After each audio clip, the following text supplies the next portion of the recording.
Nah, secara umum saya jawab langsung ya.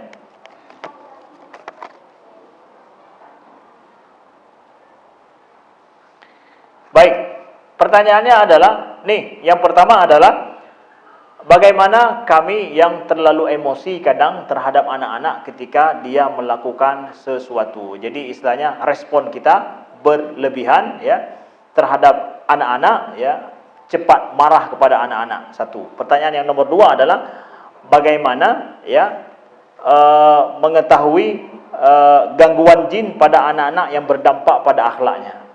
Yang saboh urung cik kenang jin. Pertanyaan pertama. Yang kedua, anak umi kenang jin. Ya. Yang pun anak urung cik kenang jin. Gimana caranya? Gangguan jin pada anak-anak berdampak pada akhlak, enggak ada. Enggak ada anak-anak jin mengganggu anak-anak sampai berdampak pada akhlak, tidak ada. Wa ma kana li 'alaikum min sultanin illa an da'autukum fastajabtum li. Kata iblis mengatakan bahwa aku tidak memiliki kekuatan apa-apa untuk mengganggu kalian. Cuma aku hanya memanggil kalian yang ikut. Dia tidak mampu untuk mempengaruhi kita, mengubah akhlak dan mengubah tingkah laku kita, enggak ada. Kalau seandainya seperti itu, kan jadi banyak alasan orang kenapa enggak datang. Karena sedang ganggu jin, enggak bisa datang. Mengatakan ya. Orang pergi kantor mengatakan enggak masuk kantor, kenapa? Saya kena gangguan jin nih, jinnya enggak mau bangun ya. Enak kali begitu, enggak ada itu ya, enggak ada, apalagi ganggu anak-anak, tidak ada. Oh, anak sampai nangis malam-malam karena ini, ya, ada masalah dengan fisik anak. Ya, dengan emosi anak, malam-malam bangun tiba-tiba jalan dia atau apa begitu ngerang, itu kan gara-gara banyak main waktu sore, banyak kecewa dia, banyak marah dengan kawan-kawannya, malamnya terbawa dalam tidur kayak orang seperti diganggu. Enggak, itu masalah dengan psikis dia, ya. Jangan buat mindset jin bisa mengganggu dan mengendalikan anak kita. Enggak ada itu. Ya, tidak ada sampai seperti itu. Allah Maha Kuasa. Kalau seandainya jin bisa mengendalikan manusia, maka tidak akan berguna perintah dan larangan Allah kemudian. Masalah akidah itu. Ya. Kalau begitu kok biar dia taat sekali ya? Gara-gara jinnya sedang taat itu, bukan dianya yang taat. Batallah semuanya. Enggak bisa dipercaya manusia ini.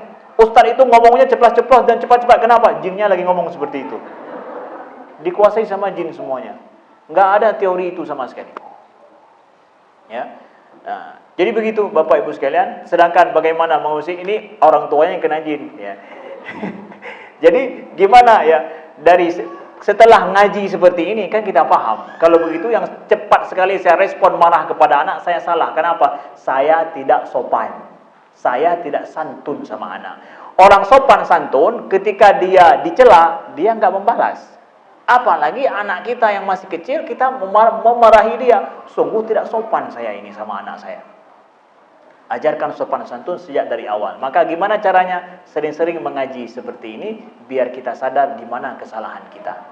Ya, sekian terima kasih atas segala perhatian dan mohon maaf atas segala kekurangan Bapak Ibu sekalian. Di akhir adalah kami sampaikan, kami atas dasar ini adalah mulai berijtihad pada tahun ini membuka sekolah. Ya, masih dibuka belum ramai orang, anak-anak kami terima cuma 40 orang saja. Membuka tingkat SD. Tingkat SD kami buka dan kami memakai kurikulum mandiri dengan program PKBM. Program PKBM ini adalah anak-anak nantinya belajar dia selama 6 tahun sama seperti SD, tapi kurikulum sendiri. Ya, kami tekankan masalah akhlak dan ijazahnya dapat nantinya. Ada program PKBM khusus bagi ini yang kami pakai, tidak pakai program SDIT. Kalau SDIT harus ikut semua daripada kurikulum daripada PK. Tapi PK ternyata ada program PKBM. Ketika saya pergi ke Bandung, saya melihat orang-orang Bandung banyak membuat seperti itu. Ijazahnya diakui dan benar sebagaimana adanya, tapi kurikulum itu bisa dibuat sendiri dan anak-anak bisa belajar dimanapun. Relax dia. Ya, tidak harus ada kursi, harus ada meja. Anak-anak ketika lihat kursi meja udah begini, ya, itu sifatnya bebas. Belajar tapi semua kurikulum dibuat sendiri. Kami coba ijtihad, DPD kami buka mulai tahun ini, ya. 40 orang anak kami terima sesuai kebatasan guru yang ada. Sudah mendaftar sementara berapa? Sekitar 26 orang. Jadi hanya butuh tinggal 15 orang lagi mungkin. Kami kasih tahu, jangan sampai nanti kami kok nggak tahu Ustaz, kami ngaji sama Ustaz ya. Kami kasih tahu ini adalah kita buka untuk awal tahun ini insyaallah taala ya.